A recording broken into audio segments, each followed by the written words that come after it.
Hi guys! Shout out sa mga nanay na no suklay and no ligo pag nasa bahay lang. Ito pala ang ganap guys nung pinicturean ko kahapon si Matia para sa kanyang invitation. And yes guys, nag-photoshoot kami pero nung day ng photoshoot niya wala siya sa mood guys kaya konti lang yung mga picture niya na nakasmile. Kaya ayan guys, binuhos ko lahat ng powers ko, makuha ko lang ang kanyang ngiti.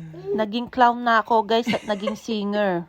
Baby shark, titiririt, baby shark, titiririt, baby shark.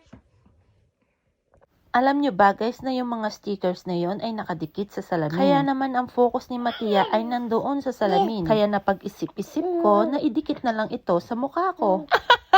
Nung pagkadikit nga sa mukha ko, tinignan niya ako tapos umalis na naman siya. Kaya naisipan kong magpatugtog ng Baby Shark. Kaya struggle is real to the max. At ito nga ang kinalabasan guys.